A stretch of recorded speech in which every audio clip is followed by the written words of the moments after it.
Olá, queridos amigos, muita paz, que a paz do nosso querido Mestre esteja em nossos corações, que a espiritualidade amiga que nos ajuda nesse trabalho de divulgação da doutrina espírita esteja conosco nesse instante, nos trazendo luz e paz no coração. Vocês estão bem? Espero que sim.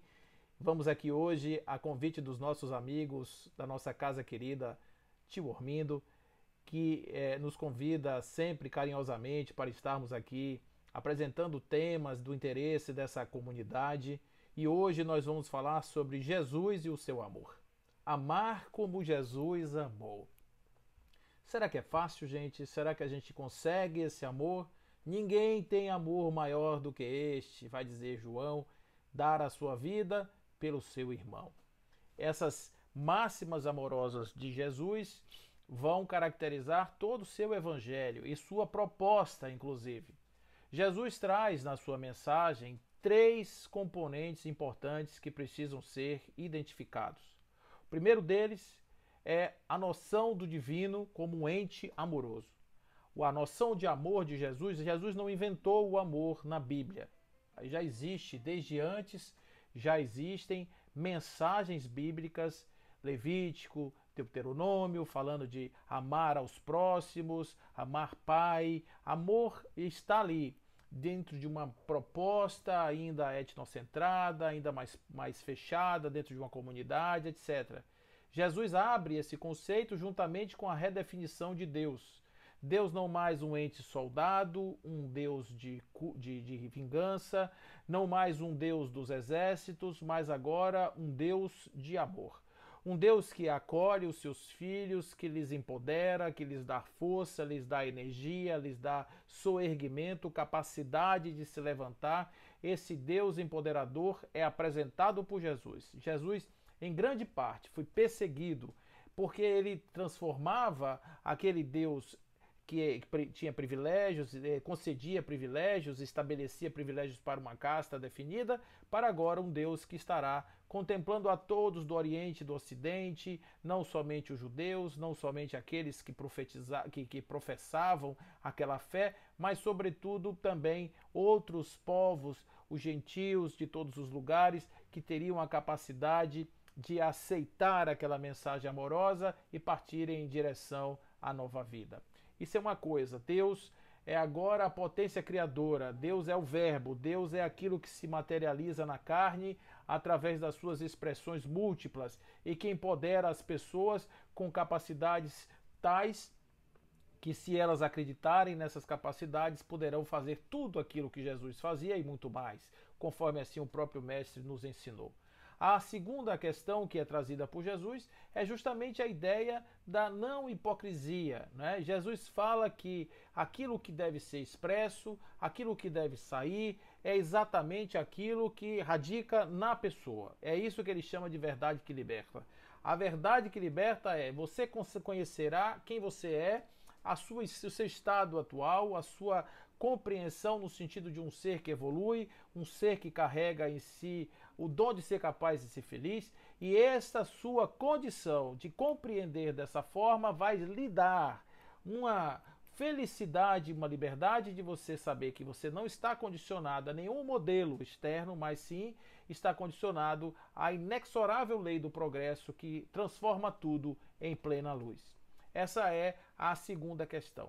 A terceira questão que nós vamos falar do Evangelho de Jesus é a unidade. Jesus trabalha com a unidade, eu e o Pai somos um, eu e você somos um, e a partir daí começa-se a desenvolver uma nova história de amor.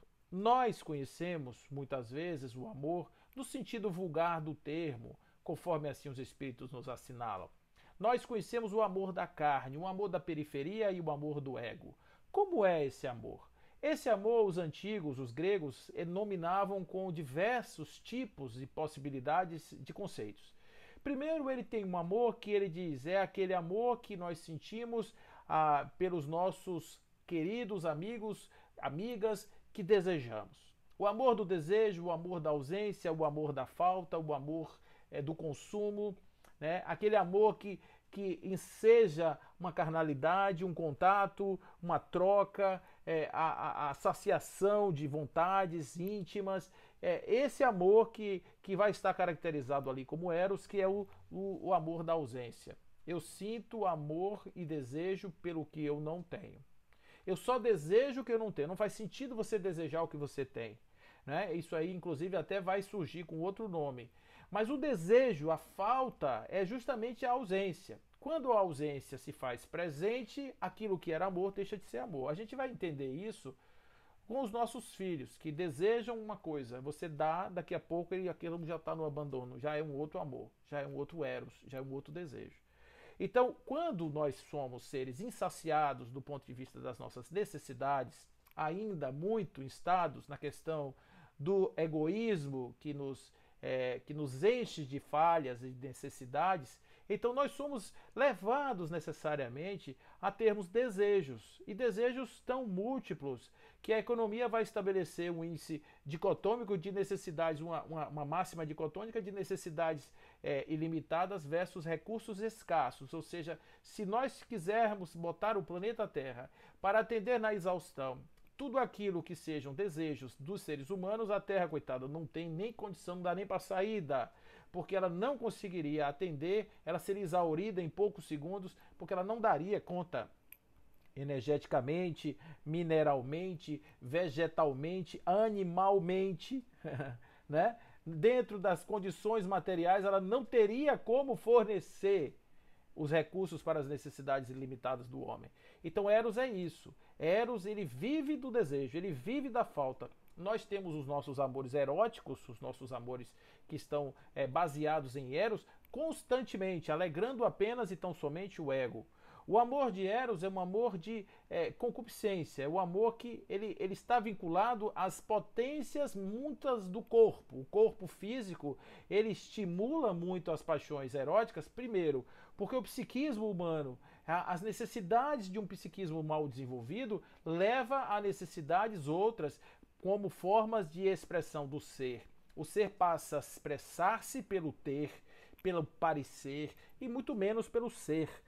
Então, a partir do momento em que nós estamos vivendo nisso, é preciso que haja satisfação desses desejos múltiplos. Por isso há uma erotização de todas as coisas. Os desejos, deseja-se um carro com a mesma volúpia, muitas vezes, que se deseja um alguém.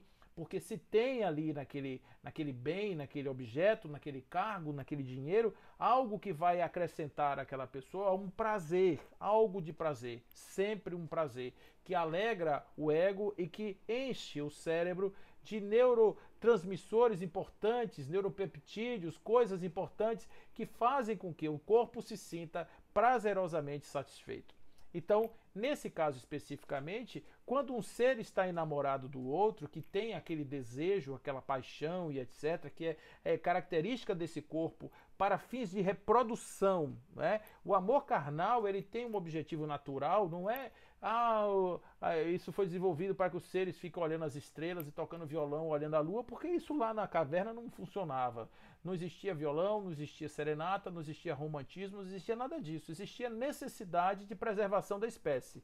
Por esse motivo, os indivíduos eles eram atraídos uns pelos outros por coisas como, por exemplo, uma proteína chamada complexo principal de histocompatibilidade.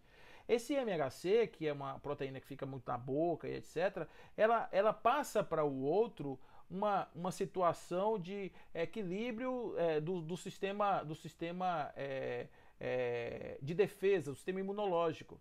Então, você pergunta por que os seres humanos beijam na boca? Eles beijam na boca não é porque isso foi uma ideia erótica interessante. Eles beijam na boca porque aquele beijo na boca ali é uma forma de ter acesso a esse conteúdo. E isso inconscientemente leva os indivíduos numa onda de prazer diferenciado, porque você que já beijou sabe que existem beijos e beijos.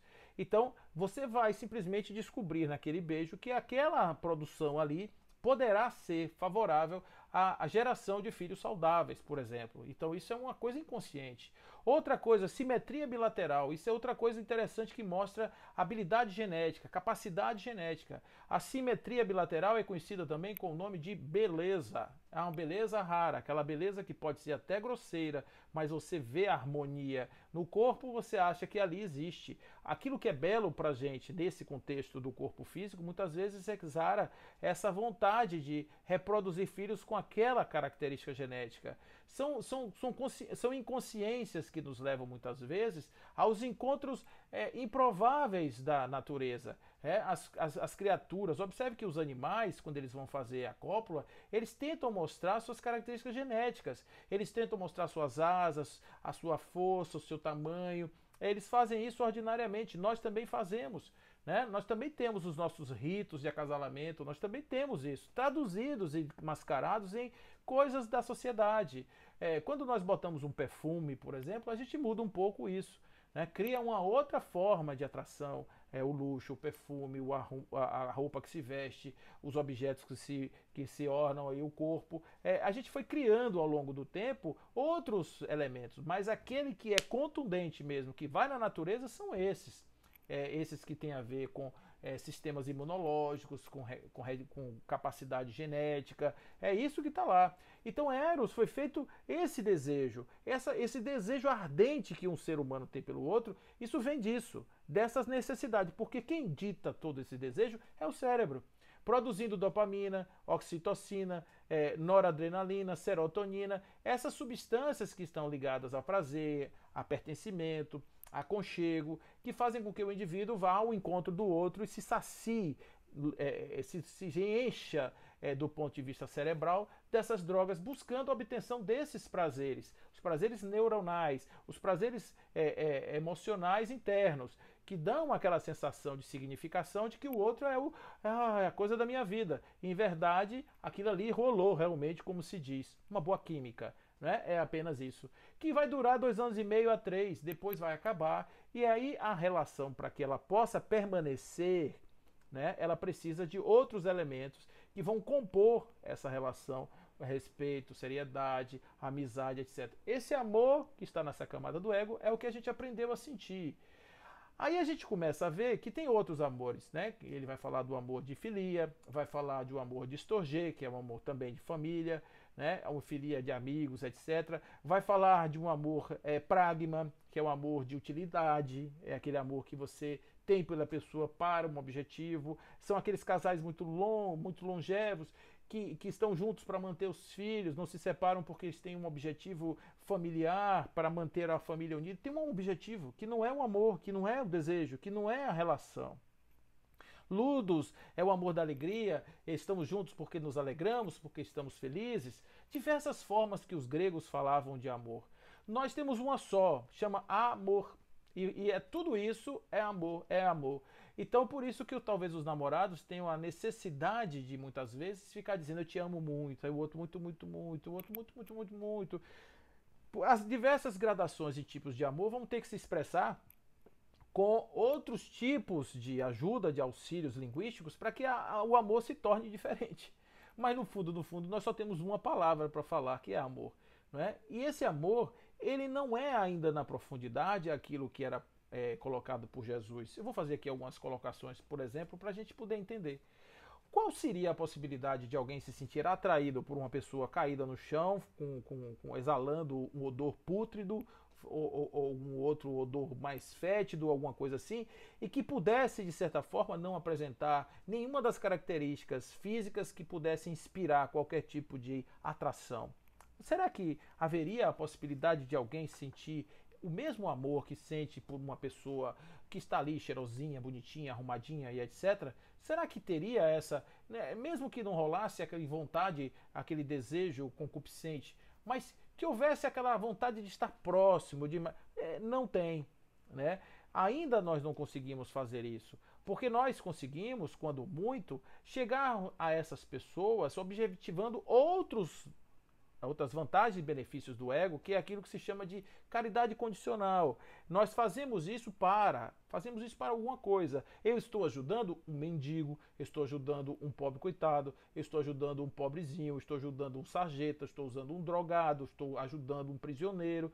Estou fazendo algo por alguém que já está qualificado numa condição menor do que a minha. Eu engrandeço quando eu estou diante dele porque sou maior do que ele, porque sou o doador e ele é o receptor.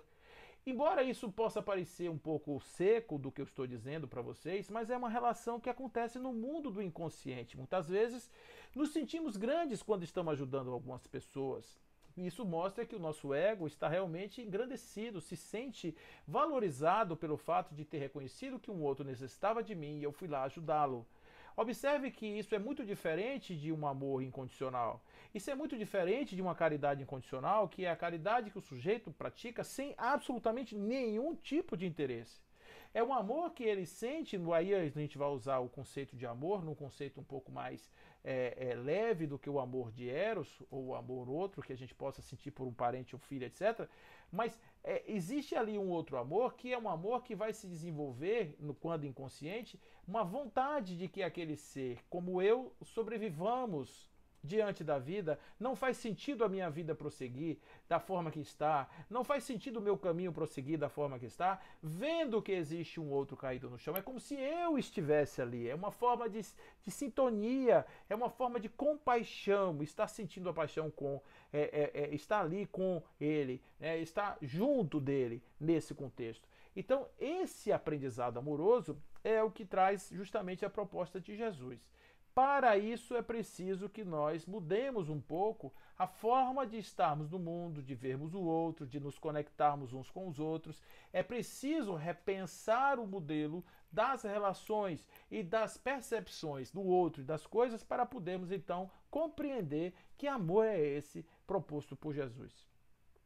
A primeira coisa que eu já falei para vocês é o conceito de Deus. Deus, como um ser, algo imanente e transcendente, por isso onipresente, né? Há uma coisa que é preciso compreender. Existe uma diferença entre onipresente e onipotente. Né? Muitas pessoas confundem isso e acham assim: Deus pode estar em qualquer lugar. Ele está quando quiser. Quando ele quiser estar, ele estará. É como se ele tivesse assim, o dom da ubiquidade e, ao mesmo tempo, a possibilidade de se teletransportar para todos os lugares ao mesmo tempo. Isso pressupõe claramente uma separação entre coisas. Deus está fora das coisas. Então, quando a gente começa a ver que Deus único, que é um Deus criador, que é um Deus pai, que é um Deus uno, que está dentro das coisas, a gente vê que a separação não faz sentido na onipresença, porque a onipresença significa estar presente todo o tempo, em todos os lugares, ao mesmo tempo. Então isso significa dizer de outra forma que não existe nenhum lugar do universo que não esteja impregnado de Deus, que não seja totalmente preenchido da presença divina. Portanto, Deus não tem a sua presença por conta de uma potência. Deus tem a sua presença como ato presente imediato em todos os lugares. Então isso faz com que Deus esteja em mim em todos os poros, em todos os orifícios, em todas as pequenas partes, até as mais ínfimas, mesmo as mais ínfimas das ínfimas partes, ele está presente. E se ele está presente nessas mais ínfimas partes, eu sou constituído totalmente dele, porque não existe nada que não seja ele. Assim como o outro também é constituído de infinitas ínfimas partes, todas divinas. Assim como ele, na sua constituição maior, será um ser divino de infinitas partes divinas. Então, no fundo, quando a gente começa a pensar na mensagem de Jesus, a gente vê que Jesus nos traz um Deus imanente no ser, que é capaz de fazer com que nós sejamos deuses. Por isso ele dizia: vós sois deuses, vós tendes uma forma, uma capacidade de expressão desse Deus que você ainda não conhece. E quando você conhecer, você vai perceber a felicidade que você vai ter a partir do momento que você dominar essa potência divina. Então, observe que quando isso acontece como percepção, não somente como teoria, mas como percepção, o que resta ao olhar? Não é? O que resta ao olhar? Ao olhar resta justamente ver que acima de todas as coisas, além de todas as coisas, para além de todo o meu espírito, todo o meu entendimento, existe ali uma presença de Deus. Por isso, um mandamento amoroso: amar a Deus sobre todas as coisas. Aí quer dizer amar a Deus apesar ou para além de todas as formas, possibilidades, conceitos, todas as características que seriam necessárias para que houvesse ali o reconhecimento de Deus. Então, nas coisas mais improváveis, reconhecer Deus nesse lugar. Amar a Deus sobre todas as coisas, com toda a tua alma, com todo o teu entendimento, entrega total, fusionamento dos seres. e ao próximo como a ti mesmo. Aí a gente vê assim muitas pessoas dizendo, não, olha lá o que está dizendo, ama a Deus primeiro, depois a você, depois ao próximo, ou primeiro ao próximo, depois a você. Tem alguns até que complementam, não, se você não amar a você, quem vai te amar? Você primeiro precisa se amar para amar o outro, como se isso fosse possível. Como se fosse possível simplesmente criar uma percepção amorosa de si e do outro, assim como se cria uma percepção amorosa normal, natural, egoica. Primeiro, que esse amor, para ser assim amplo, ele tem que começar de Deus. Se eu consigo entender a essência amorosa de Deus em todas as coisas e consigo entender a essência de Deus no outro e em mim, fica fácil. Basta amar essa essência, porque de tabela eu já amo tudo. Porque eu vou olhar a Deus, como vai dizer João. É aquele que diz que ama a Deus e não ama seu irmão, é um mentiroso. Como é que você pode amar quem você não vê e não amar quem você vê? Então, aquele que você vê, em verdade, é uma emanação de Deus. O Deus que você não vê está expresso naquele ser. Se você ama a Deus, você ama a expressão de Deus. Então, é por isso que há esse amor de ágape, esse amor completo, esse amor mais sagrado, que é um amor divino, que é um amor de pureza, que é um amor do Espírito puro. É esse amor que é a proposta de Jesus. É por esse amor que nós compreendemos Jesus. É desta forma que nós entendemos o amor do Cristo. Não uma maneira estereotipada de amar. Eu tenho que amar meus amigos porque Jesus amava todo mundo. É impossível, gente. Allan Kardec diz isso claramente quando ele traz aquela ideia de amar ao próximo, amar os inimigos, ele dizendo: ninguém vai denotar, no ponto de vista do ego, aos seus inimigos o mesmo amor que denota aqueles que lhes são afins, porque existe uma regra de que quando você tem alguma diferença com alguém, há uma repulsão, que ele chama até desse conflito de fluidos, que vão se opor um ao outro, vão bater cabeça um ao outro, e não vai conseguir rolar, não vai sair do outro lado. E é por esse motivo que nós estamos pensando de que forma eu posso construir essa essência amorosa numa sociedade sem ser algo forçado, porque lembra que eu falei, a não hipocrisia é algo que faz parte do ensinamento de Jesus. Como será que fica a não hipocrisia quando o indivíduo que ainda não conseguiu realizar em si a capacidade de perceber o ente amoroso divino em todas as coisas, como fica essa situação do indivíduo diante da possibilidade de ter que amar, né? De ter que amar. Se ele não compreendeu ainda, se ele não entendeu ainda, se ele não captou a ideia ainda, como é que ele pode desenvolver essa capacidade amorosa? Ele primeiro precisa passar por um processo de autoconhecimento. Ele primeiro precisa sentir-se integrado nessa energia divina. Ele primeiro precisa entender o seu grau de pureza para poder expressar esse amor. Esse amor não é um amor que se sente, é um amor que se expressa. Não é um amor que se quer sentir, se deseja sentir, é um amor que se expressa inconscientemente. Aquelas pessoas que já começam a desenvolver os primeiros pródromos do amor incondicional, eles amam incondicionalmente sem pensar que estão amando. Existe uma máxima no Evangelho que diz assim: quando o Senhor dos céus vier na honra da sua glória, montado nas suas nuvens com sua corte de anjos, separará na terra os bons e os maus, à direita os bons, à esquerda os maus, e dirá aos bons: entre na honra da minha glória, porque quando eu tive fome você me deu de comer, quando eu tive sede você me deu de beber, quando eu tive frio você me deu agasalho, quando eu tive preso você foi me visitar. Doente o remédio e tudo que eu precisei você me deu. Aí disse: mas vem cá, quando é que eu fiz isso por você? Bom, quando você fez pelo pequenino, foi a mim que você fez. Saia da honra da minha glória, dirige-se aos maus. Porque quando eu tive frio, você não me deu agasalho. Quando eu tive fome, você não me deu de comer. Quando eu tive sede, você não me deu de beber. Quando eu tive preso, você não foi me visitar. O doente, o remédio, nunca. Mas vem cá, quando é que eu não fiz isso por você? Quando você não fez pelo pequenino, foi a mim que você não fez. Qual que é o que está por trás disso? Jesus está dizendo de outra forma. O bom, o que faz o bom, o bem, ele não sabe o que fez. Ele apenas fez, porque sua natureza foi fazer. O mal também não sabe que fez o mal, Porque muitas vezes esse tipo de pensamento, de conduta, quando não fazemos, é porque a gente se coloca muitos motivos ainda para justificar o fato de nós não queremos fazer. E não querer fazer é um estágio evolutivo. Não querer fazer faz parte da pessoa. Não querer fazer é um estágio dele ainda.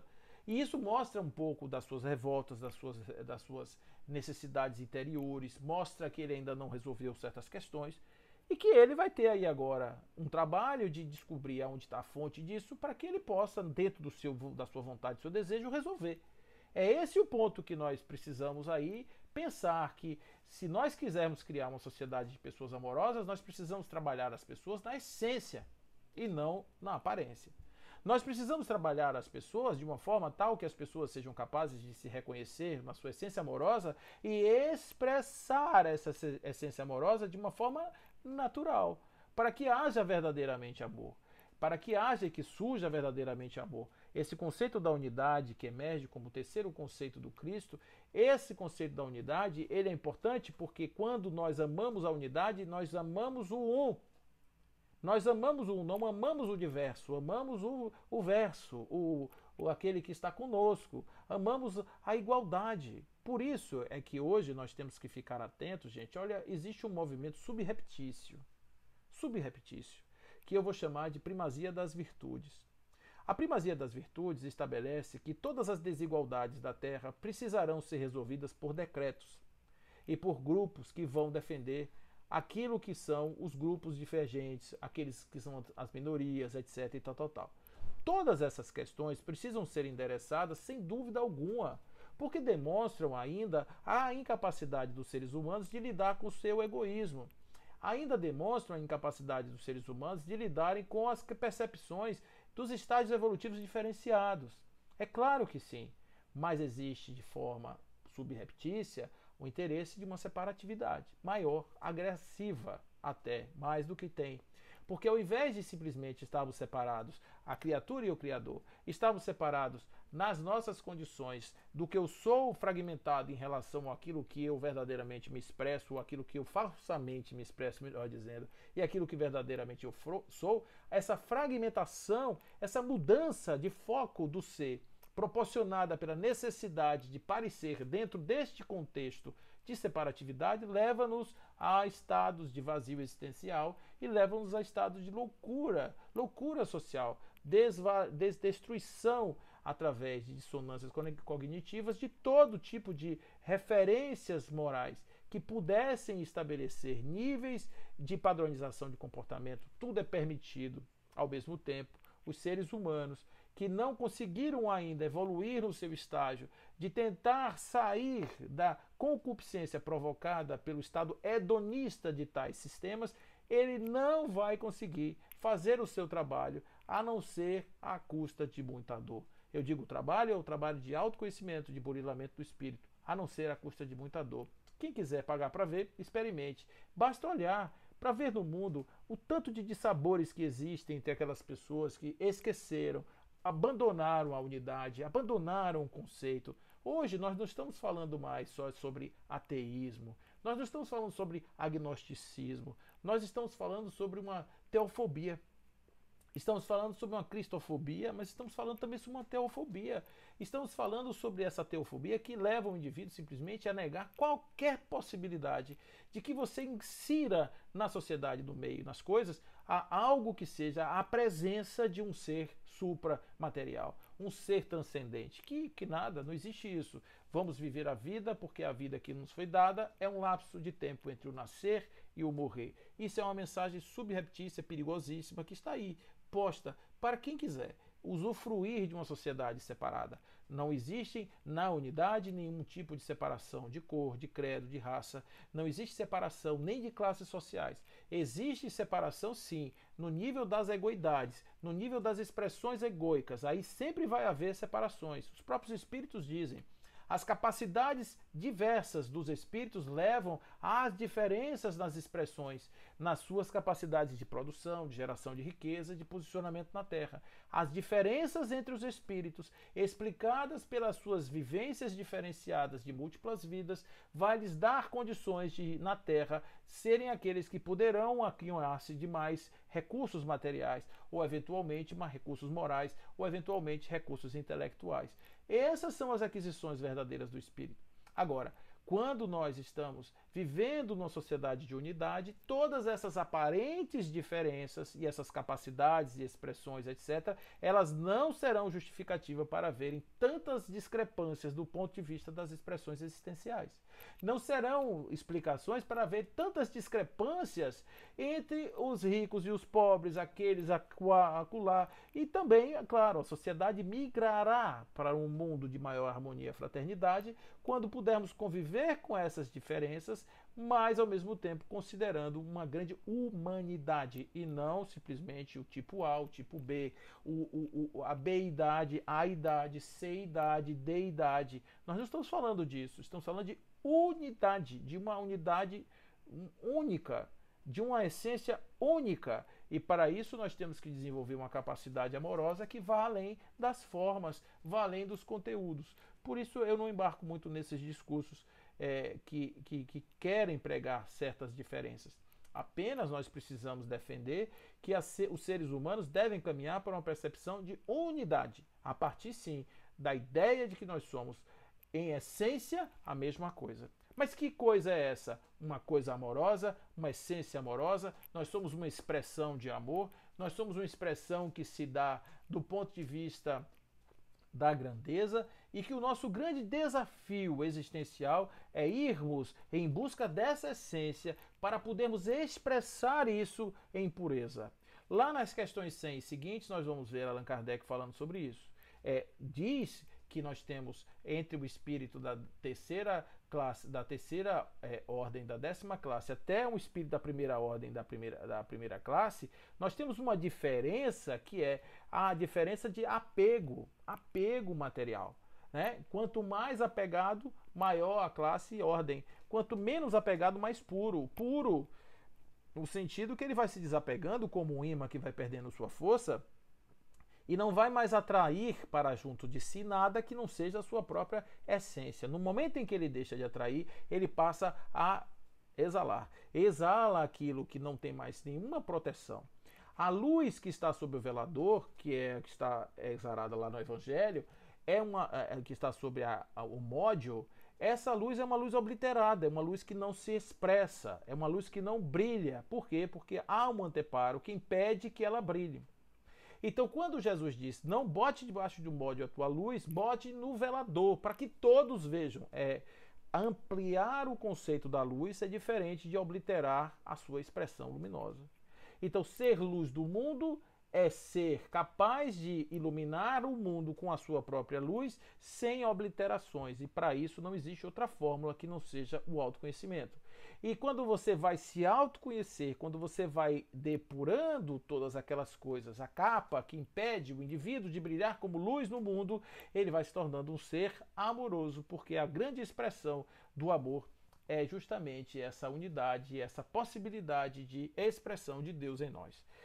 O Espírito Lázaro, quando ele vai escrever lá na Lei do Amor, no Evangelho segundo o Espiritismo, nós temos lá no capítulo 11, né, amar ao próximo como a ti mesmo, essa Lei do Amor, no item 8, nós vamos ver o Espírito Lázaro dizer o seguinte, que o amor resume inteiramente a doutrina de Jesus, não é? Porque é o sentimento que nós temos por excelência.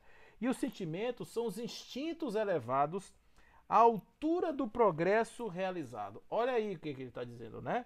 Os sentimentos são os instintos que vão sendo elevados à altura dos progressos realizados. Inicialmente, só temos instintos, posteriormente sensações, posteriormente sentimentos. E os sentimentos, eles vão gradar dentro da estrutura do amor, e o amor não no sentido vulgar do termo, mas amor, este sol interior que condensa e reúne em seu ardente foco todas as aspirações e todas as revelações sobre-humanas. É essa lei do amor, que essa lei que vige, que estabelece que tudo deve ser amoroso e que deve estabelecer este sol interior que arde e condensa todas as coisas, esta lei do amor, ela substitui a personalidade pela fusão dos seres. Olha aí o conceito da unidade que eu falei para vocês. Substitui personalidades, que são entes separados, pela fusão dos seres, que é justamente o conceito da unidade. E esse é um texto belíssimo que se encontra no Evangelho segundo o Espiritismo. Ele vai dizer que o amor se expressa por duas grandezas. Primeiro, o amor em si já é uma grandeza enorme. Depois nós temos a reencarnação como expressão também amorosa. É a forma, Allan Kardec vai se bater muito nisso quando ele estuda a reencarnação. Ele não era a favor da reencarnação porque ele não entendia a reencarnação como algo viável, porque não havia nenhuma evidência.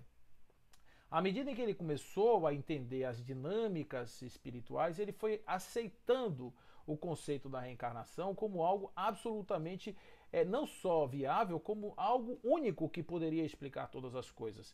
E é justamente nessa expressão amorosa de reencarnação que ele vai dizer: se mesmo que os espíritos dissessem que não, mas seria a minha tese, que a reencarnação seria a única resposta possível para as inúmeras questões que foram colocadas ao longo da apresentação das teorias dos espíritos. Então a reencarnação é uma prova de que nós não somos abandonados, que à medida em que nós vamos vivendo as nossas sucessivas vidas, nós vamos aprendendo com elas, nós vamos gradando com elas, nós vamos evoluindo com elas, progredindo lentamente, para podermos, em grau, em passo, em vida, aprendermos a conhecer a verdadeira unidade amorosa que cabe em nós, que existe em nós.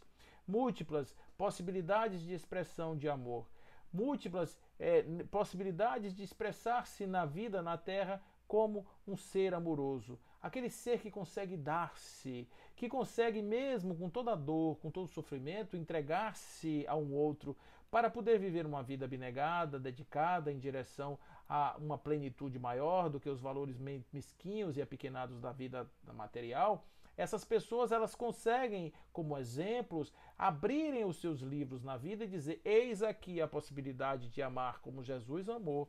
Para essas pessoas que a vida não foi fácil, o próprio Jesus foi o próprio Jesus foi expropriado da sua própria vida porque ele teve a audácia de querer amar a humanidade. Ele teve a audácia de querer amar de uma forma tal que ele pudesse livrar-se e dizer: venci o mundo, superei as mazelas do mundo, superei as adversidades, superei as pequenezas, superei o ego, superei as egoidades, transformei-me em algo maior, né? Travei o bom combate e venci o mundo a partir da presença do grande amor.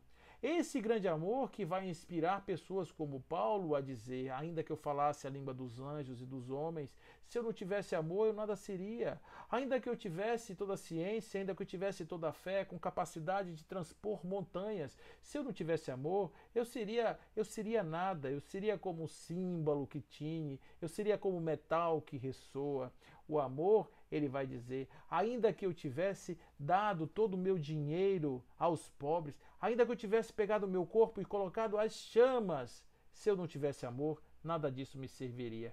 E ele vai descrevendo características do amor, porque ele percebe que o amor é algo de entrega, que o amor não está manifestado, o amor como a essência de Deus, não está manifestado em características exteriores, em atitudes exteriores ego-dirigidas, está em atitudes self-dirigidas. É por isso que Adenauer Novaes diz assim, que o amor é um sentimento do self, é um sentimento selfico, né, como ele se expressa. O amor como um sentimento da própria essência do ser e não da sua aparência. Amar é desse jeito, gente. É um amar que seja capaz de você amar uma pessoa que lhe fez um grande mal. Quando a gente tem essa possibilidade de amar, a gente está indo em direção a Jesus. Imagine que uma pessoa tem um pai, uma mãe muito complicados e seja capaz de amar esses pais. Que amor é esse? Que sujeito, que pessoa, que teve a capacidade de olhar e ressignificar um ser a partir de uma experiência desagradável, transformando essa experiência desagradável numa experiência agradável. É uma pessoa elevada, uma pessoa de elevada estirpe faz isso, porque tem na sua essência a capacidade de desenvolver um amor que vai além das experiências negativas da Terra. ressignifica a possibilidade do sujeito conviver com pessoas adversas, mesmo assim tendo capacidade de amar essas pessoas, reconhecer. Kardec diz assim, no primeiro nível de amor, é preciso que nós entendamos que, em não sendo possível amar essas pessoas, devotar-lhes um amor verdadeiro, apenas não desejar o mal, retribuir o mal com o bem, apenas fazer as coisas de forma tal que não as prejudique, isso de certa forma já expressa algum grau de amorosidade, não ainda no seu grau máximo, mas já um caminho. À medida em que nós vamos exercitando essas possibilidades, indo, por exemplo, em direção ao perdão, enfrentando as questões difíceis que estão sendo colocadas para nós, temos que perdoar? Eis aí uma prova para amor.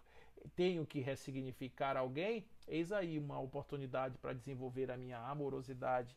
E essa amorosidade, à medida em que ela vai sendo desenvolvida, como qualquer habilidade humana, que nós andamos, aprendemos a andar, andando, aprendemos a fazer, fazendo, aprendemos a nos expressar, nos expressando, aprendemos a viver, vivendo, aprendemos a estar no mundo assim, estando, errando, acertando, nos levantando. Ninguém que fique parado, ninguém que fique engessado, ninguém que fique ali totalmente alijado de qualquer expressão vai conseguir ultrapassar os limites da ignorância em direção à sua própria luz. Ninguém vai conseguir fazer isso.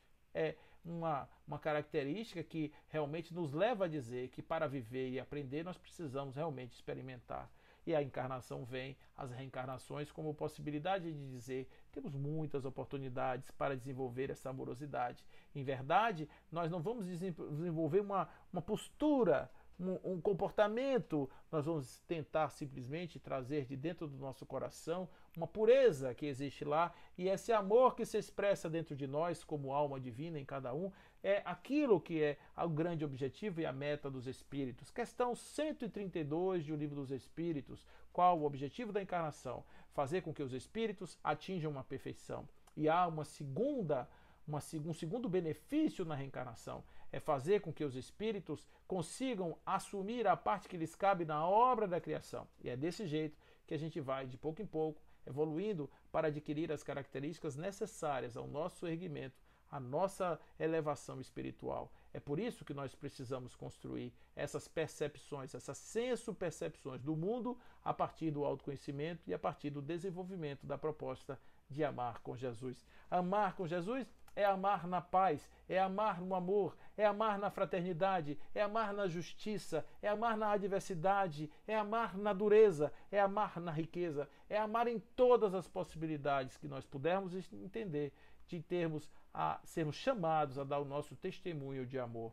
Portanto, nesse momento que estamos finalizando mais um ano, estamos indo agora para a celebração de mais um aniversário do nosso Cordeiro, do nosso querido Mestre, o nosso Galileu, o nosso querido amigo, professor das nossas almas.